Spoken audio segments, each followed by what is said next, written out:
안녕하십니까, 임원주 목사입니다.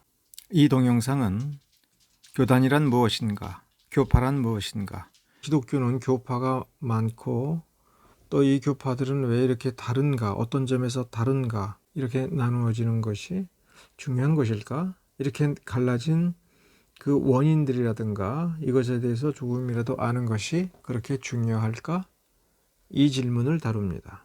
그 교파를 이해하는 그 인식의 원리는 성경이 우리에게 제시하고 요구하고 완성시켜 나가기를 바라는 그 성경적 종교, 참된 종교를 인식하고 파악하는 원리이며 그 참된 종교를 지켜내는 원리이기도 합니다.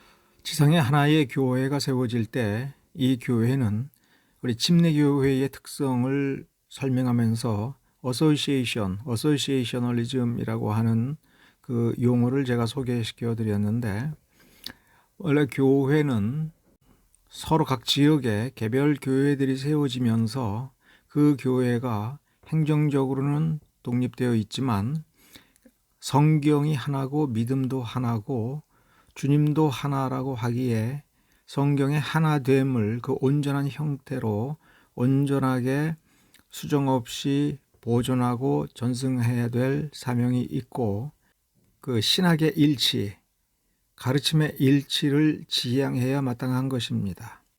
그렇다면 각 지역의 각 나라의 문화와 각 족속의 여러 가지 특징들과 그 역사적 사건들과 상황이 다름에도 불구하고, 그래서 많이 다양성을 취하면서 달라질 수 있음에도 불구하고 통일성을 지향하는 것, 보편성을 지향하는 것은 교회에 마땅한 과제였던 것입니다. 이것을 어떻게 성취하느냐의 문제가 있는 동시에 역설적이게도 이러한 보편성, 통일성에는 이단 사설에 대한 그리고 잘못된 가르침에 대한 경계와 그리고 그 잘못된 가르침을 드러내면서 왜 잘못되었는지를 분명히 하고, 그 잘못된 것을 고집하는 경우 공동의 대책을 통해서 그 잘못을 명확하게 규정하여 이 공동체로부터 배제시키는 노력을 함으로써 보편성을 지키는 것이 매우 중요합니다. 교파가 분열이 된다라고 할 때는 이 두 가지를 동시에 보셔야 됩니다. 즉, 그 교회들은 통일성을 이루기 위하여 어떻게 행동했는가, 어떤 조치들을 취했는가, 그 통일성을 유지할 수 없게 된 그 사정이 무엇인가라고 하는 것을 그 본질적인 깊이까지 들여다보면서 파악을 해야 됩니다. 깊이 들여다보지 않으면 역사적으로 표면적에 나타난 어떤 현상들만을 보고 그 현상을 본질이라고 착각할 수도 있습니다. 당대인들이 어떻게 생각하느냐도 중요하지만 이 시대에 우리가 그 사건들을 돌이켜 바라보면서 무엇이 본질적으로 올바른 표현인가, 어떻게 우리가 이해해야 되는가라고 하는 것을 생각을 해야 됩니다. 교파가 여럿이고 교단이 여럿인 것, 이것을 다양성이라고 하는 말로 합리화하는 것도 어느 정도인 것입니다. 다양성이 항상 좋은 것이 아닙니다. 남부의 예루살렘 주변의 유대인들은 우리가 오늘날 구약 성경이라고 알고 있는 그 모든 것을 다 가지고 있었습니다. 그러나 그들은 성경 그 자체의 종교가 아닌 바리새인들 조상의 해석에 입각한 해석된 종교를 가지고 있었습니다. 사마리아인들은 그 유대인들로부터 경멸과 멸시를 당하고 사람 취급을 받지 아니하기 때문에 사마리아 쪽 방언으로 모세오경을 번역해서 사용했습니다. 유대인들이 싫었던 거예요. 그리고 유대인들을 중심에 놓고 기록된 모세오경 이외의 다른 구약 성경도 읽기가 싫었어요. 그 북방의 갈릴리인들은 지파가 물론 달랐습니다마는 자신들이 유대인들, 남부의 유대인들과 같은 종교를 가져야 된다고 생각을 하고 끊임없이 동경하고 남부의 유대인들에게 경외심을 심지어 품고서 거기에 부합해서 살고자 했습니다. 반면에 남부의 유대인들은 갈릴리인들의 종교를 형편없는 걸로 보았습니다. 니고데모에게도 분명히 얘기했었죠.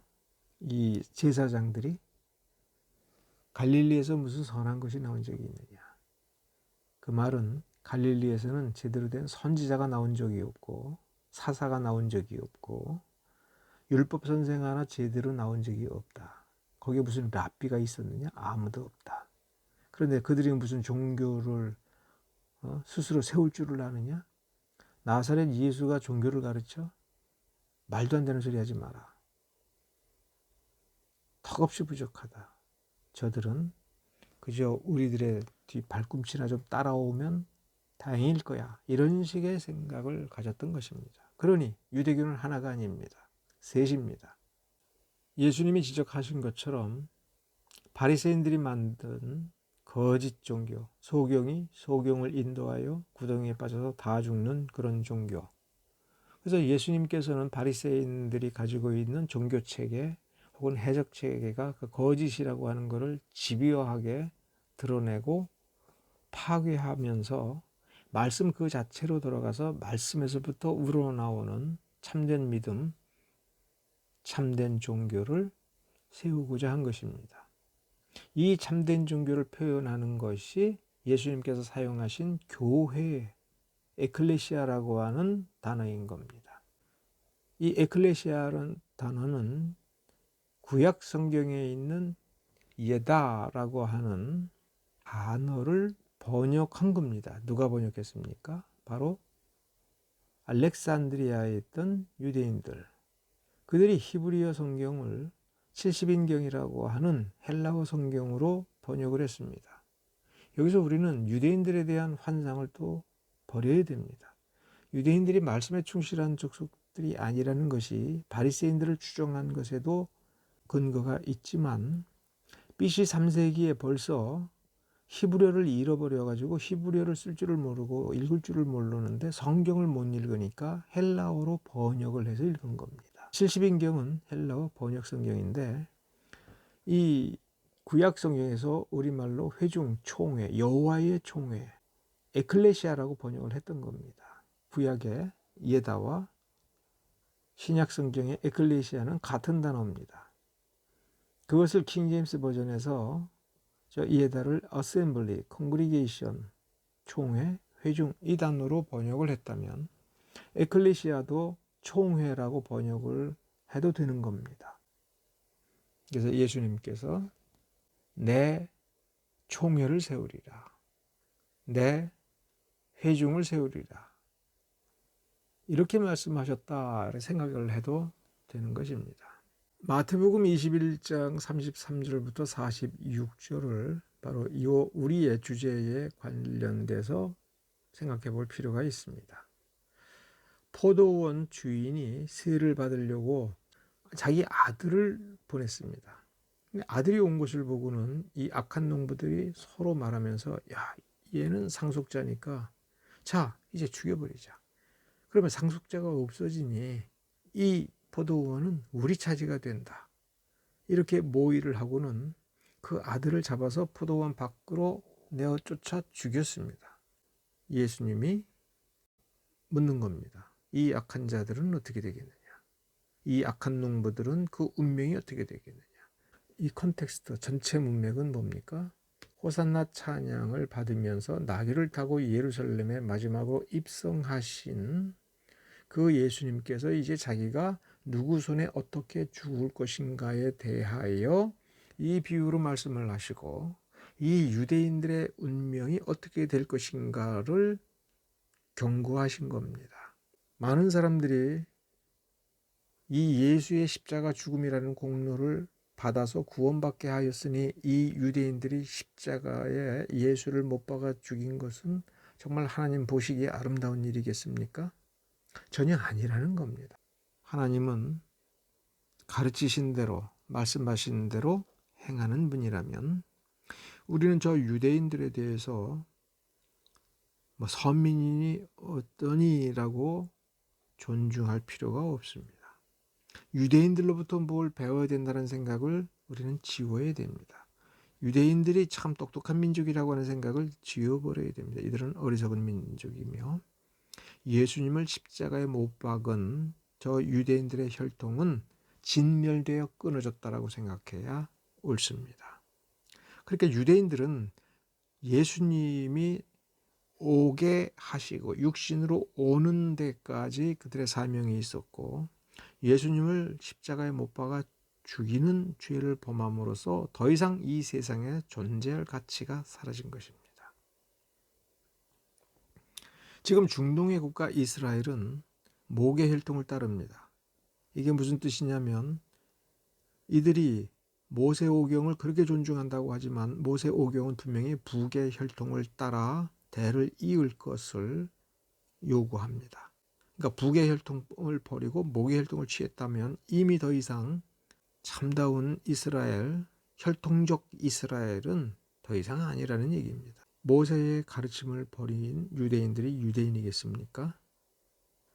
또 모계 혈통을 따른다 하지만 유대교로 개종하면 유대인으로 간주합니다. 그러니까 저도 이스라엘로 가서 유대인으로 개종하면 유대인이 되는 거예요. 혈통을 안 따진다는 거예요. 혈통에 더 이상 의미를 부여해야 하지 않는데 아브라함의 자손이라는 게 말이 되겠습니까? 이방인보다도 못한 겁니다. 근데 이 얘기를 왜 하느냐? 이 얘기를 왜 했느냐? AD 1054년에 기독교가 동방 기독교와 서방 기독교로 둘로 나뉘어집니다. 이 나누어지게 되는 것은 그동안에 있었던 교리적인 불화, 서로의 충돌, 서로 저주하는 지경까지 간 데만 원인이 있는 게 아닙니다. 이 명칭에서 스스로 취한 명칭에서도 그 답을 찾을 수가 있습니다. 동방 로마를 중심으로 한 동방 기독교는 스스로를 오도독시라고 했습니다. 올바른 정통주의 교회, 정통교회. 서방은 자신들을 캐톨릭 처치라고 했습니다. 그러니까 우리가 카톨릭이라고 하는 이름이 공식적으로 어떤 교회를 가리키면서 채택된 것은 바로 1054입니다. 1054년 이전에 캐톨릭 처치가 있었느냐? 사실은 엄밀하게 보면 없다고 봐야 돼요. 그러니까 초대교회가 5세기로 끝난 게 아니라 11세기까지 간 겁니다. 초대교회가 11세기까지 간 거예요. 교황제도라고 하는 것이 서방교회에서 생긴 것이 요 10세기, 11세기 요 무렵이라고 봐야 돼. 동방교회는 왜 자신들을 오도독시라고 했느냐? 자, 첫째, 신약 성경이 헬라어로 그리스어로 써 있지 않습니까? 근데 저 동방교회가 차지하고 있는 영역이라는 것이 헬라어가 나온 그리스를 자기 영향권 안에 가지고 있습니다. 또 기독교가 발상한 예루살렘과 유다, 갈릴리 이쪽을 자신들의 영역으로 가지고 있습니다. 바울이 이방 선교를 한 출발지인 안디옥과 바울이 세운 이 교회들의 거의 대부분이 동방교회의 관할 하에 있습니다. 그러니까 진짜 기독교는 동방교회 속에 있다. 그러면서 이들은 철학을 존중하는 전통으로 끼웁니다. 원래는 AD 5세기까지, 4세기, 5세기까지는 이 동방교회의 학식이 높은 분들이 철학을 그런 식으로 생각하지 않았습니다. 오히려 철학을 그렇게 생각한 사람들과 싸웠습니다. 그러나 그 5세기가 넘어가면서부터 점점 철학으로 경도가 된 거예요. 그래서 철학의 신이 기독교의 신과 마찬가지다라는 생각에 점점 빠져들고 예루살렘과 유대교적 전통이 자신들의 영역 안에 있다라고 생각하면서 유대교적 발상을 많이 수용을 합니다. 특히 부활절 날짜 산정을 할 때 동방교회는 유대교적 전통을 끌어들여서 그런 식으로 산정해서 부활절 날짜를 정하는 이걸 고집을 합니다. 근데 이 서방교회는 그런 게 싫은 거예요. 유대교는 예수님을 십자가에 못 박고 저주하고 또 핍박을 한 종족이며 그 유대교는 거짓 종교였던 것입니다. 바리새 종교였던 거예요. 그걸 냉철하게 보면서 이 서방교회는 유대인들을 멀리하고 유대교적 전통을 거부하는 어떤 정서가 그 밑에 깔려져 있어요. 그러니까 유대인들과 유대교를 존중하자는 쪽과 유대교와 유대인들을 경멸적으로 대하면서 멀리하자. 저들은 그리스도의 원수다. 유대교적 산정 방법으로 부활절 날짜를 계산할 필요가 어디에 있느냐. 이런 정서가 있는 겁니다. 훨씬 더 잘 살고 훨씬 지식이 풍부하고 유대교도 포옹하고 그러니까 이런 어떤 우월감이 오도독시라는 명칭에 포함이 되고 있습니다. 캐톨릭이라고 하는 이 명칭은 보편적인 우주적인 이런 거예요. 자신의 우월감보다는 보편교회를 추구하고 그러니까 보편이라고 하는 것은 어떤 특권적인 거나 이것이 아니라 모두가 공유하는 공교회적이라고 하는 것이에요. 공교회, 우리 모두의 교회라고 하는 정서예요. 그러니까 우월한 기독교 교회와 보편적인 교회, 이 개념의 차이가 그리고 문화적인 차이와 그리고 문화적인 어떤 타협점을 찾을 수 없는 당시의 정세, 이슬람이 지중해 제해권을 장악하고 이슬람이 동쪽에서 압박을 하고 서쪽 이태리와의 연결선은 다른 야만족이 차단을 해서 이 동방교회는 콘스탄티노플을 중심으로 해서 고립된 섬과도 같은 그래서 문화적 단결이 수백 년에 걸쳐서 이어지면서 결국은 다른 길로 가는 그런 종교가 된 것입니다.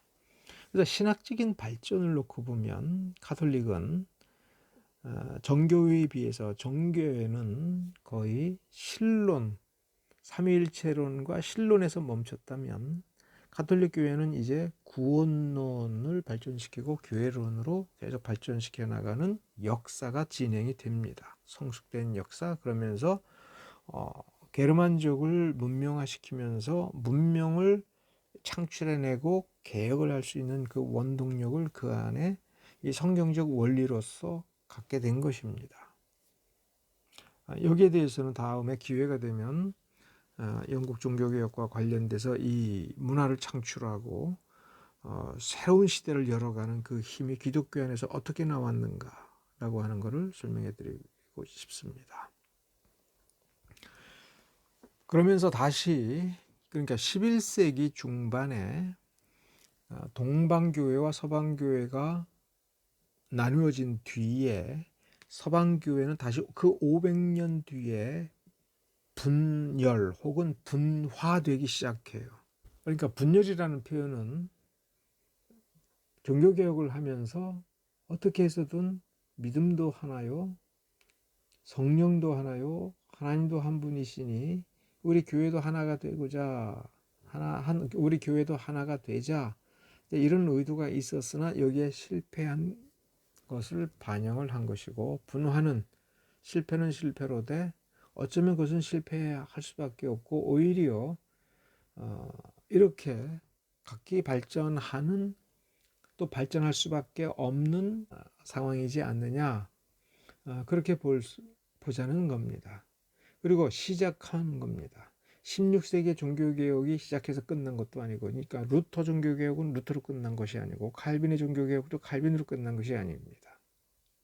그것은 긴 역사가 필요합니다. 그런데 여기에서 우리가 결정적으로 중요한 분열이 있습니다. 그것이 프로테스탄트 처치와 로만 캐톨릭 처치로 나뉘어지는 겁니다. 이거를 신교와 구교, 구교에서 신교가 나왔다 이런 식으로 얘기하면 안 됩니다. 왜 그러느냐면 프로테스탄트 처치들은 분화를 시작해서 잉글랜드에서는 잉글랜드 교회, 스코틀랜드에서는 스코틀랜드 교회, 그 다음에 네덜란드는 네덜란드 교회, 벨기에는 벨기에 교회, 덴마크는 덴마크 교회, 독일은 독일 교회를 수립하고 형성하고 자리 잡는 쪽으로 긴 여정을 시작을 한 데 반해서 로마 캐톨릭 처치가 1566년, 연대는 보기 나름인데 1564년이라고도 볼 수가 있고, 그래서 1564년, 65년, 66년 이 무렵에 천주교가 만들어집니다. 그러니까 중세교회가 천주교회가 아니에요. 그냥 중세는 중세교회예요. 즉 중세교회에서 서쪽을 캐톨릭 처치, 웨스턴 처치라고 말을 한다면, 그 웨스턴 처치에서 천주교가 로만 카톨릭이다라고 하는 용어를 천주교 쪽에서 쓰면서 나왔습니다. 장로교가 언제 나왔냐 그러면은 1560년에 나왔다고 얘기해요. 스코틀랜드 신앙 고백서를 작성합니다. 급하게. 교파는 무엇을 초점으로 보고서 여기에서 이 교파 교회가 만들어지기 시작했다라고 하느냐 하면 그 교파 교회의 신앙 고백서입니다. 그러니까 스코틀랜드 신앙 고백서는 제1차 신앙 고백서는 1560년에 나옵니다. 그러니까 네덜란드 종교계에서 네덜란드 교회도 어떻게 나오느냐? 그 종교계가 뭘로 시작해요? 벨직 컨페션. 그러면서 하이델베르 카테키즘을 받아들이는 거예요. 그러니까 루터 종교개혁에서도 루터 교회가 어떻게 나오느냐 할 때 루터 교회 신앙 고백서, 컨페션을 얘기합니다. 그리고 카테키즘. 근데 카테키즘은 컨페션이 나온 뒤에 그 컨페션을 아이들에게 혹은 다른 사람들에게 어떻게 가르칠 것이냐라고 하는 것을 일목요연하게 차례차례 정리한 것이 카테키즘이라면, 카테키즘은 전제가 컨페션의 존재입니다. 기독교는 항상 그래요. 기독교는 언제나 컨페션을 기준으로 해서 나눠집니다. 동방교회와 서방교회가 1054년에 나눠졌다라고 할 때 그 나눠지기 전까지, 그리고 나눠지고 나서도 그들은 그 신조, 공통의 신조가 뭐냐면 니케아 신조입니다. 니케아 콘스탄티노플 신조를 그들은 자신들의 신앙 고백을 했기 때문에 나눠졌든 안 나눠졌든 둘 다 기독교입니다. 그러니까 사도들의 신앙을 정리한 게 사도신경이라고 할 때 사실은 엄밀히 얘기하면 니케아 콘스탄티노플 신경을 압축한 겁니다. 가장 짧게 예배의 때 짧게 쓰기 위해서. 니케아 콘스탄티노플 신경은 길거든요. 그러면 동방교회가 서방교회가 나눠졌을 때 동방교회는 니케아 콘스탄티노플의 원문이 그리스어, 헬라어니까 헬라어를 끝까지 고집을 합니다. 그런데 서방교회는 주 언어가 라틴어니까 5세기를 넘어서 7세기, 8세기 이렇게 시간이 흘러가면서 헬라어를 쓰지 않고도 신학을 할 수가 있게 되니까 헬라어 니케아 콘스탄티노플 신경을 라틴어로 번역해가지고 사용하고, 이게 너무 기니까 예배 시간에 짧게 해서 사도신경을 쓴 겁니다. 그러다가 종교개혁 시대에 이 교회들이 그 프로테스탄트 쪽으로 분화가 되고, 그걸 반대하는 교황 측 혹은 황제 측 교회들이 나름대로 자기네들의 트렌트 공의회를 통해서 트렌트 신조라고 하는 걸 만듭니다. 그것의 별칭이 로만 카톨릭 컨페션, 로만 카톨릭 카테키즘이라고 하는 겁니다. 그럼 로만 카톨릭이 언제 만들어졌느냐? 1566년이 맞는 겁니다. 자, 종교개혁의 원리를 생각해 봅시다. 신학 체계에 따라 루터라니즘, 리폼드, 앵글리카니즘이라고 하는 세 가지로 나눠집니다. 크게. 그런데 이 아나바티스트도 있고 뭐 이런 다른 파들도 있지 않느냐 할 때 신학이 거기는 상당히 부분적이고 불안정하고 그러니까 완성체라고 말할 수 있는 신학이 제대로 없습니다. 그래서 교회는 뭐가 있어야 되느냐 할 때 신학이 있어야 된다라고 얘기할 때 그나마 나름대로 제대로 된 신학이라고 하는 것은 루터파. 그래서 루터파는 루터 신학이 있습니다. 개혁파는 개혁주의 신학이라고 하는 것을 형성했습니다. 앵글리카니즘이 좀 독특한데 앵글리카니즘은 개혁파 신학의 교회로는 로마 카톨릭의 주교 정치 방식을 끌어다가 그걸 그대로 두면서 이 교회를 국왕이 다스리겠다라고 하는 국왕 수장권 이걸 주장을 했던 겁니다. 왜 하나님의 주권 슈프리머시라고 하는 것이 이제 영어 단어인데 가스 슈프리머시 그것이 이제 불어에서 연원한 말이 이제 사브린티입니다. 하나님의 주권. 근데 그 하나님의 주권을 그대로 받아들이자라고 하는 것이 리폼드라고 한다면 앵글리카니즘은 로열 수프리머시, 로열 사브린티를 주장을 했던 겁니다. 그러니까 이게 혼합체죠. 그래서 앵글리칸 자체는 이걸 스스로 미들웨이라고 얘기합니다. 근데 뭐할 미들웨이예요? 리폼드 신학과 저 교황주의의 중간이라는 거예요. 어쨌든 신학 체계에 따라서 보면 벌써 파가 셋으로 나눠집니다. 루터라니즘 신학 체계에 따라서 루터교가 나오고 리폼드 신학을 따라서 그러니까 리폼드 교회가 나오는 겁니다. 지역에 따라서 좀 달라져요. 앵글리카니즘은 잉글랜드에서 국왕 쪽이 자기 말 듣지 않는 사람들을 다 내쫓아버린 거예요. 박해를 한 겁니다. 그러니까 헨리 8세라든가 제임스 1세라든가 제임스 2세라든가 찰스 1세, 찰스 2세 이 사람들이 교회를 만든 적이 없어요. 이미 있는 교회를 자기가 차지하려고 시도하는 과정에서 우리가 아는 The Church of England 이게 형성이 된 겁니다. 아니 엄밀히 말하면 Church of England를 만들어야 되는 건 뭐냐면 서방 교회가 분화가 된다고 했지 않습니까? 그러니까 분리가 되는데 그 지역 단위로 분리가 돼요. 그래서 잉글랜드 땅에서는 어떻게 분화가 될 거냐 할 때 이제 고민이 더 처치 오브 잉글랜드를 만들어야 되는 거죠. 떨어져 나왔으니까. 이 떨어져 나오는 과정에서 어떤 식으로 이 교회를 신학을 세우고 그러니까 신학을 붙들고 교회 정치를 어떻게 할 것인가에 대한 갈등을 오래 겪으면서 이제 앵글리카니즘과 그렇지 않은 교회로 이제 나누어지게 되는 겁니다.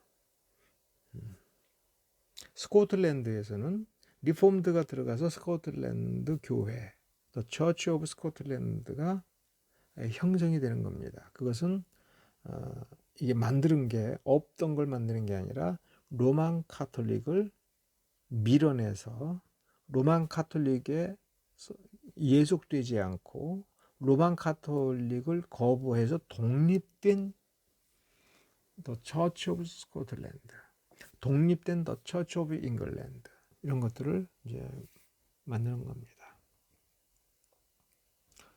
종교개혁의 원리에서 이제 교회 정치 방식, 교회 정치라고 하는 건 뭐냐면 교회와 교회를 어떤 식으로 그룹핑을 하고 체계화할 것인가, 그리고 개교회를 어떤 식으로 자치를 하든 통치를 하든 이렇게 다스리게 할 것인가, 누가 다스릴 것인가, 다스릴 자의 권한과 권력은 어느 정도가 되고 어떻게 누구에 의해서 그 권한을 부여받는가, 이게 이제 교회 정치예요. 교회 정체 혹은 교회 정치 어느 쪽으로 써도 비슷한 말입니다.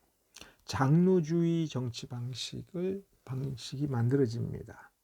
이걸 적용한 것이 스코틀랜드의 장로교회이죠. 그러니까 장로주의 정치 방식을 쓴 거예요. 그러니까 장로주의 정치 방식은 교회를 구성하고 있는 개별 교회를 구성하고 있는 회중에게 자치권을 주지를 않습니다. 이 교회들을 묶은 노회가 하나의 교회다라고 해서 개교회는 가지에 불과하다. 그러니 이 개교회는 노회의 통치를 받아야 되는 거예요. 근데 지역에 흩어져 있는 이 개별교회가 노회의 통치를 정확하게 이게 받는지, 지시 전달 사항을 어떻게 받는지, 또 문제가 생기면 이걸 판정을 내리고 어떤 것을 집행을 해서 어떤 경우에는 벌을 주고 어떤 경우에는 상을 줘야 되는데 그 일을 누가 하느냐? 노회가 독점을 하는 겁니다. 그래서 노회가 파송한 사람이 개교회를 다스리는 거예요. 그걸 안전장치를 만들어 놓습니다. 개교회의 회중이 이 노회를 벗어나서 임의로 활동하거나 임의로 뭔 짓을 하지 못하도록 노회가 인준한 사람만이 당회라고 하는 것을 구성해서 그 교회를 통치를 합니다. 그러니까 당회원이 없이는, 그리고 당회장이 없이는 어떤 것도 결의할 수가 없고, 당회장이 이건 아니야 라고 하면 그것도 아닙니다 라고 말할 수 있는 권리가 이 장로 체제에서는 없습니다. 그러면서 장로주의는 스코틀랜드라고 하는 나라 전체를 하나의 교회로 통솔을 하려고 합니다. 반대로 회중주의는 잉글랜드에서 만들어졌습니다.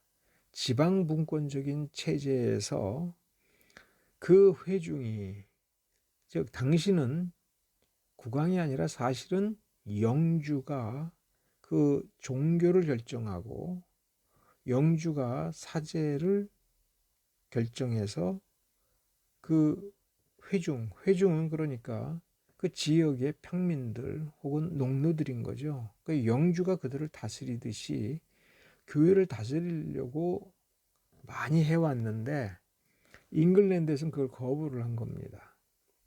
영주와 싸워서라도 이 회중의 그 자체에게 자치권을 주는 쪽으로 발전한 겁니다. 그러니까 국왕으로부터도 독립을 하고 영주의 간섭에서부터 벗어나고, 그래서 영주도 평신도의 한 사람으로서 전체 회의에서 한 사람으로서의 자격으로 발언하고 표결에 참여할 수 있는 겁니다.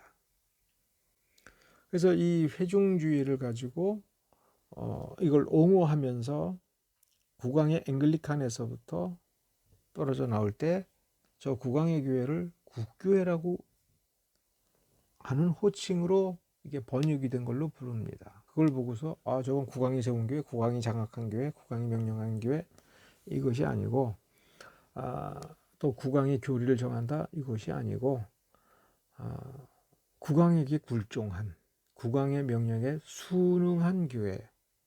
그래서 회중교회는 불응한 교회예요. 그래서 순응파와 불응파. 그러니까 불응에서 나와서는 혼자 있다가 이것이 연합체를 구성합니다. 그 중에 침례받고 침례교회를 구성한 사람들은 이 회중주의 원리를 단순한 회중주의가 아니라 어소시에이셔널리즘으로 발전을 시킵니다.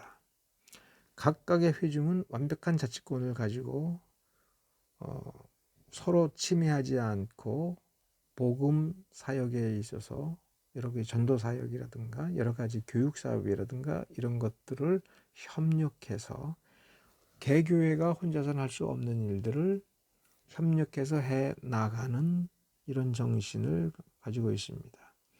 다른 교회가 위험에 닥치면 같이 가서 그 교회를 거들어주고 온전케 해주되 그 교회의 행정은 자치를 행할 수 있도록 보장해주고 도움을 요청하면 도움을 주고, 그러나 자치권은 침해하지 않는 이런 교회 정치 방식을 구축한 것이 침례교인들입니다. 그러니까 독립체제에서는 다른 교회를 신경을 안 써요. 다른 교회를 돕지가 않아요. 그냥 개별주의가 될 수가 있고 자기중심적이 될 수가 있습니다. 그거를 거부한 것입니다. 중세적 방식을 그대로 들여오고 로마 가톨릭의 방식을 그대로 들여온 것이 감독주의고 주교주의라고 하는 말로 번역할 수가 있는데, 주의를 해야 될 것은 사실은 중세 때에도 교황이 누구를 마음대로 임명하고 국왕이 장악했다고 해서 마음대로 임명하는 게 아닙니다. 주교구 회의 혹은 참사 회의에서 주교를 뽑고 국왕이 인준해 주느냐 교황이 인준해 주느냐, 이 인준권을 가지고서 싸운 겁니다.